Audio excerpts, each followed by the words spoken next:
Let's put him in ideal situations. Cam Ward's going to the Tennessee Titans. Okay, that's happening. We don't have to bring up Cam Ward. We don't have to talk about that one. That one's almost a foregone conclusion at this point. But who's your first quarterback team fit that you like from the guys that we talked about today? I'm going to go early. I'm just going to make the case for the Giants to take Shedeur Sanders third. And even if you don't start him over Russell Wilson week one, I know you have Jameis Winston there too. I think you just look at some of the numbers that say Shedeur Sanders is pretty darn good. The best turnover-worthy play rate in Power 4 history for us at PFF. The third best adjusted completion percentage in Power 4 history. The ninth best passing grade on 10-plus yard throws. So he's not just dinking and dunking and throwing the ball 4 yards all the time. Ninth best passing grade on 10-plus yard throws among a lot of the first-round quarterbacks that we've seen in recent years. And per our quarterback charting, the sixth best accurate throw rate. Look, I get it. Doesn't have Josh Allen's tools. I understand that. But if you want to raise the floor on an offense that does have some things to work with here, right? You're building this offensive line around Andrew Thomas. Now I think they could still improve it, maybe even on day 2 or early in day 3 of this draft. Right tackle is certainly an issue for this team, but you have Malik Neighbors. You have Darius Slayton. You have Wan'Dale Robinson. You can certainly find a running back somewhere in the mid rounds in this draft to add on to Tyrone Tracy and Devin Singletary. Brian Daboll's a really good play caller. I just think I would understand if it's Abdul Carter or they got a really good trade. Hell, even if they traded down not that far, let's say they traded down to 8 with Carolina and they still stayed in front of New Orleans and they got extra draft assets and then they took Shedeur at number 8, that would be a home run draft for me. I would have no issue with that. I just think the Giants should not take this off the board because, yes, you have Russell Wilson.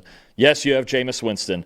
You don't have a long-term solution. I do think if you build it right and you do have that number 1 receiver in Malik Neighbors like he had with Travis Hunter at Colorado, I think Shedeur could succeed with the Giants. I really do, and I think the Giants still need to heavily think about it, either third overall or, again, if you got someone to trade up there for Abdul Carter and you still felt like, hey, Shedeur is within range and we could maneuver and still get him and get extra picks, I don't see anything wrong with him being in New York. I wouldn't do it at 3. But I respect Brian Daboll, right? I think that Brian Daboll is great at working with quarterbacks. I really do. So I like that connection there. And then, of course, having Malik Neighbors. That's a pretty good wide receiver 1 to have going into the NFL. I worry a little bit about the offensive line. But again, not every quarterback situation is going to be perfect, especially for the guys that you're drafting early. If you told me that they're trading back up into the back end of the first round for Shedeur, I could be all in on this one at 3. It's a little rich for me, but I can understand the landing spot of what we're talking about here and the fit here with Shedeur Sanders. Okay, so for my first one, I'm going to go with Jaxson Dart. Let's talk about Jaxson Dart. Los Angeles Rams. I think this is an ideal spot for Jaxson Dart. Getting to work with Sean McVay, getting to work with Matthew Stafford, and he doesn't have to start right away. Now, the Rams, they pick at 26. Then they don't pick again until 90, and then they have another comp pick at number 101. They have a 4th-round pick after that, and then they have 4 6th-round picks. So perhaps you can move up from pick number 90 and trade up maybe somewhere into the 2nd round, early part of the 3rd round, and draft Jaxson Dart, and you don't have to draft him at number 26. But independent of how they might be able to get him, this is a situation that I absolutely love. Again, they don't really have a quarterback in waiting. It's not Stetson Bennett. I think that they need somebody else there. And without Matthew Stafford, I mean, like they were going to have to turn the page big time from the quarterback spot and get pretty desperate and aggressive. I'll use the word aggressive. I won't say the word desperate.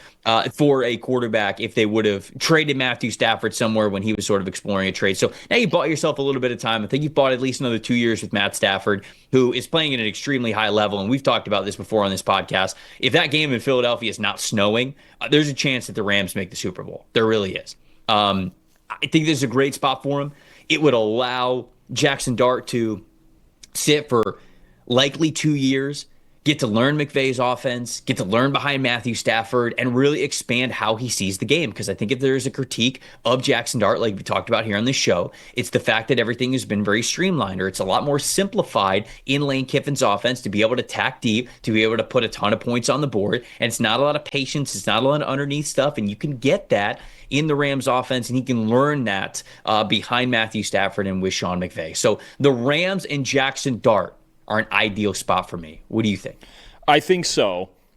I just wouldn't do it at 26. I think you. No, I wouldn't. I wouldn't want to do it at 26 either. But if you could somehow make it happen, in like you're trading up from number 90, I would like that a lot for them. Absolutely. The problem is, and I think even you mentioned that big gap between the Rams picks from 26 to 90. They're actually, I think, a quieter trade down team that I think we haven't talked about enough. We talked a lot about Minnesota at 24, maybe even a couple others more so than the Rams. The problem is if they're trading down from 26, there's a decent chance that the team coming up to 26 is coming up to take Jaxson Dart. So if he were to ever fall either somehow naturally to 90, great pick. If they were to trade back and somehow Dart got through that bend around at the start of the second round, and maybe even if they got into the middle of the second round or early third round, took Jaxson Dart, great. With where this team is and their mentality that they've taken this offseason with keeping Stafford, with signing Devontae Adams, with signing other veteran pieces, if they make a pick at 26, I think it's either got to be something on defense or offensive line depth. I understand. I know there's been talk about getting a right tackle of the future with Rob Havenstein maybe being in his last year at right tackle. But that's the conundrum we're in here with the Rams is, yes, you would like a succession plan. But I can't take one in the first round. I think this team is gearing up to try to win a Super Bowl. You mentioned how close I agree. You mentioned how close they were to beating the Eagles. I think they're only one or two more defensive pieces from really making that run happen, and that's what I would take at 26. If they trade down and they found a way to get him maybe in the mid to late second round, cool. I have no issue with that. If he ever had the big drop and fell all the way to 90, sure, take him at 90. But the idea is fantastic. Doing it at 26, I just wouldn't be able. I know that's been mocked in some mock drafts that we've seen this pre-draft season, but I wouldn't do it at 26. There's no way. For the Rams, for a team that I think is only one or two defensive pieces away from possibly winning a trophy, I wouldn't do it in the first round. Walt saying, I do think that the Browns or the Giants take Jaxson Dart at 33 or 34 if he is available. I could absolutely see it. Nate in the chat is saying emphatically that the Rams like Jalen Milroe. I don't know if I'd like Milroe there. I mean, I guess I trust Sean McVay enough. I think it could be fun. I've thrown that out there before as sort of like a off the wall type of a pick because I do think it would at least be fun because when you look at McVay in the NFL, he's had Jared Goff and he's had Matthew Stafford. Neither of these quarterbacks are mobile at all whatsoever. So we can sit here and say like, Sean McVay doesn't like those types of quarterbacks. I mean, I don't know. I wouldn't really say that. He sort of inherited Jared Goff, and then he traded for Matthew Stafford, who's been one of the best quarterbacks in the NFL since he's been there. So I don't know if it's a preference to say, like, he doesn't like mobile quarterbacks. He doesn't work with mobile quarterbacks. We just haven't really seen that opportunity. So I do think that's at least fun to think about. I still believe that Jaxson Dart would maybe be a better quarterback to sort of let sit behind Matthew Stafford because I think they're a little bit similar in style, and I think that Jaxson Dart you could really get the most out of whoever he is as a prospect. Honestly, for Jalen Milroe, I've talked about this before. I kind of want him to go to the Green Bay Packers. I kind of want the Packers to do what the Patriots did with Joe Milton, where they're kind of striking while the iron is hot with Malik Willis and how he played well last year when he was in relief for Jordan Love. And okay, maybe you could get like a third round, fourth round pick for him because again, you're talking about how desperate these teams are this year to get the right quarterbacks or at least new quarterbacks in the building. Maybe you could get a third, fourth round pick for Malik Willis. And if you do that, and then you could get Jalen Milroe a little bit later. Again, I'm not talking about a 23 overall. I'm talking about much later in the draft. You could basically just reset the quarterback window for you with having him on a rookie deal. Malik Willis is entering the last year of his rookie contract. If you're able to draft Jalen Milroe, it's sort of that developmental curve. It's the same thing. We saw how well Malik Willis was able to play under Matt LaFleur in that Packers offense. You kind of do the same thing with Jalen Milroe, except just reset that rookie contract window. So that is actually my landing spot for Jalen Milroe. Is I would actually like to see him with the Green Bay Packers behind Jordan Love and get to sit and become a little bit more consistent there, just like we saw with Malik Willis. So that's my second one. Any thoughts on a Milroe landing spot there before we get to your second one? Milroe is so tough because if you're going to eventually have him as your starter, you need to design the entire offense around him like the Ravens do with Lamar Jackson, like the Commanders do with Jaden Daniels. And I think the most realistic spot where that would make some sense, and he could develop for a year or two. He could really, he's got a coach who would have experience with more mobile quarterbacks, with Josh Allen and with Daniel Jones. The year they made the playoffs is the Giants. I think that would make sense. I think the most sense for the Giants, more so than the Browns. I think with what Kevin Stefanski wants to do on offense and the way he runs that Shanahan system there, I don't know that Milroe would necessarily fit the timing in the way they run that offense under center. The Giants make sense. If I had a backup spot, and it's a spot that's been kind of occupied with the recent signing, who better for a guy like Jalen Milroe than Greg Roman out there with the Chargers, right? And I think that's the exact reason that the Chargers signed Trey Lance to the deal that they did, is that Greg Roman has that experience with guys like Alex Smith, with Colin Kaepernick, with Tyrod Taylor, with Lamar Jackson, with all these mobile quarterbacks. Justin Herbert is actually the changeup from what he's used to, and we even saw him take off and run a little more often this past year too. So, as a developmental guy, I would love to see him get to the Chargers under Greg Roman, but they already signed Trey Lance. I don't know that they're necessarily going to do that. But if you're talking about the way you have to run the offense with Milroe and those teams between 20 and 40 that might pick him, it's probably the Giants that make the most sense. Who's your second guy? So my second one is Kyle McCord, and I have him to actually the Pittsburgh Steelers if they decide not to take a quarterback in the 21. First round. Yeah, in the first round. Yeah, 21. Nice. Nice. Max would approve. I already know with the Syracuse background there, that's exactly what he would do, no question. But, I think about Kyle McCord and what he did at Syracuse last year. Now, I know he doesn't have the A-plus arm, but he had the best deep passing grade in college football last year, and he had the most completions outside of where you would have the NFL numbers. He was chucking the ball deep and outside a lot, and they did it a lot last year in Pittsburgh with Russell Wilson. He had, I believe, the first or second best deep passing grade in football. And you have DK Metcalf and George Pickens out there on the outside to reel those balls in. So I think if you have Kyle McCord there, I know they already have Mason Rudolph, who's kind of a similar passer, although hasn't worked out much in the NFL. And I'm going with the theory here of, if they're going to sign Aaron Rodgers in the next week or thereafter, then a day 2 or day 3 quarterback makes more sense. And I think Kyle McCord would be a good fit in the Steelers. The Steelers are so weird because they're one of the teams, I know they have Pickens and Metcalf. I really have no idea what their offensive philosophy is at this point, because last year they didn't run the Arthur Smith offense that they ran in Atlanta. The offensive line was banged up, and they were just chucking up deep balls. So I don't know what kind of rhythm this offense is trying to get into, but if they're just trying to throw deep balls down the sideline and they want a day 2 or early day 3 guy, then I think Kyle McCord might be their guy. I can see it. The way that they're setting up their wide receiver rooms is basically just a go ball. So Kyle McCord led the Power 4 in big-time throws. Also led the Power 4 in turnover-worthy plays. So, obviously there's a little bit of a give and take that goes on there with Kyle McCord, but at least it gives you the mentality that you're setting up your receiver room to have that type of a quarterback back there. So maybe I could definitely see that one as well. The last guy that I'm going to bring to the table is somebody that I see is also on your list, and we have him for different teams here, is Will Howard.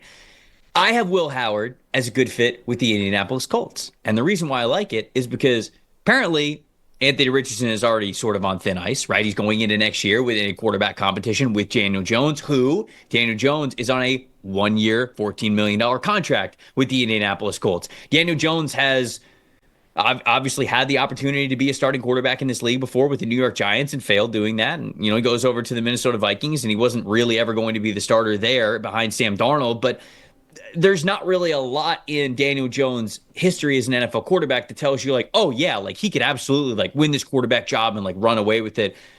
I suppose that's in the cards. That's why they bring him in, because they have the faith that he might be able to do that. But there's the other side of the coin as well, where there's a reason why this guy's on his 3rd team already, where it might just not work out. The consistency level with him could also be an issue like it is with Anthony Richardson. If you drafted Will Howard, now the Colts, I think, just have all of their original picks, if I remember correctly. Let me pull this up really quick. Colts have 1st, 2nd, 3rd, 4th, 5th, 6th, 7th. Yeah, they just have all of their original picks in this draft. If you can get Will Howard in the 4th round, it'd be beautiful. But probably pick 80, maybe that pick in the 3rd round. Again, a little early for me, but it's a quarterback position, so I understand. And you say to yourself, hey, 3-man quarterback competition. Will Howard's likely not going to win it this upcoming year. But if you aren't happy with either of those 2 quarterbacks, if you don't love that either of them didn't really, take it by the reins, if you will, a year from now, you might be searching for a top-tier quarterback, but at least you have Will Howard on a rookie contract, and you feel okay about that, and you're not super desperate about it. Now, if you fail at both of those quarterback swings, maybe Chris Ballard's not there anymore, maybe Shane Steichen's not there anymore, so maybe the regime changes anyways. But To me, I actually like that situation because he gives you a little bit of mobility to him. He's a decent runner. He's sort of like Daniel. I think that we've had the conversation that Riley Leonard is sort of that Daniel Jones type of archetype, but I feel as though Will Howard sort of is as well. Big arm, big body, can take some contact, has some mobility to him. So I like his fit with the Indianapolis Colts, especially if it's more of a long-term view and you get to draft him in the fourth round. You know what's funny with the Colts is I hear all of that and I think about, okay, maybe they take him at 80, maybe they take him at 117, maybe it's Will Howard, maybe it's Riley Leonard, maybe it's Kyle McCord. We've talked about a lot of these names with the Colts. Probably not. I'm going to assume probably not. I'm just getting into conspiracies here because we're a week out of it. But should we think about the Colts as a dark horse team to take a quarterback at 14? Man. I mean, because you have an open competition between Anthony Richardson, who has just not panned out through 2 years, and Daniel Jones on a 1-year contract. Is this something we should at least leave the door a crack open on? I suppose because of what I just said about why I think it would make sense for them to draft Will Howard in the fourth. If this was last year's quarterback class and you were choosing between, like, if you had the opportunity to take like a JJ McCarthy, a Bo Nix, a Michael Penix, like if you had the opportunity to take one of those guys sort of around the range of where the Colts are drafting this year at 14, yeah, I think that I could entertain it. But in this year's quarterback class, I'm not forcing one of these quarterbacks at number 14. I'm not. So the door is cracked open again because I just laid the logic of why them bringing in a quarterback would make sense. But I think it would make sense in the third or fourth round. I think if they drafted one in the first round, it would be that would be pretty ridiculous. I only wonder because he's so polarizing if it would be cracked open if Shedeur were there at 14. If he got by the Saints at 9, who obviously are the betting favorite right now, would Shane Steichen think about it, going, you know what, maybe this kid could come in and win this job and just complete passes, because that's been the problem with Anthony Richardson is he just doesn't complete enough passes. Maybe we just go totally the other way. It's obviously that Shedeur Sanders could not be more polar opposite than Anthony Richardson, but yeah. You think about the way they run their offense and the way they want to move the chains, and look, they went 9-8 with Gardner Minshew for the most part 2 years ago. That's an offense that I could see with enough support for a guy like Shedeur Sanders that could get it done. I don't know that they would actually do it. Probably not. They'd probably take someone in the secondary or Jahad Campbell or a tight end or what have you. But I do wonder if Shedeur was sitting there at 14, if they would at least think about it and going, you know what, let's get another body in here if we're going to have an open competition and just see where it goes. All right. Who's your wait? You had a Will Howard landing spot. What was it? I do. And honestly, it's right back with his Ohio State offensive coordinator and Chip Kelly out there in Las Vegas, sit behind Geno Smith for a couple years. And I think that what we saw from Will Howard at Ohio State this year, and going into the year, we pretty much said Ohio State can be the best team in the country, and Will Howard throwing the ball on 3rd and 7 is going to be the X factor. That'll be the reason that they win or lose a national championship, right? And he did it at such a high level, 9th in the country in passing grade, 2nd in deep passing grade. And the biggest thing that was the question with Will Howard coming into the year was his ability to throw without play action, just drop back and throw the football. The last 2 years at Kansas State, each year his passing grade in non-play action situations was a 60. This year, gets with Chip Kelly and all those weapons, of course, they have there, and that goes up to an 80. Is it an elite level like some of the other guys we have in the draft? No, but certainly functional enough, right? And I think when you watch Will Howard and his progression mentally, basically outside of the Michigan game when he was pressured 50% of the time, he did everything Chip Kelly asked him to in a much more pro-style offense than he did at Kansas State. And I just wonder, somewhere in that 3rd round or 4th round range, if Chip Kelly would want him in there as the backup. I know they have Aiden O'Connell, but Howard's familiarity with Kelly and that offense and the ability to just sit back behind Geno Smith for a couple years and learn from Geno and everything he's gone through at the NFL level. And look, Will Howard's tough as nails. He's got that underdog mentality. He went to Ohio State again as the X factor and the underdog. Can this guy really be the quarterback of Ohio State? And he did that. And the biggest reason was Chip Kelly and his ability to translate the offense for Will Howard and Howard's ability to understand it and just do what was needed to be done from the pocket. He got so much better this year than he was at Kansas State, and Chip Kelly was a big reason for it. I think if he went back to Las Vegas, I should say if he went to Las Vegas back with Chip Kelly, it wouldn't shock me at all, and I think that's a place where he could succeed because of that familiarity.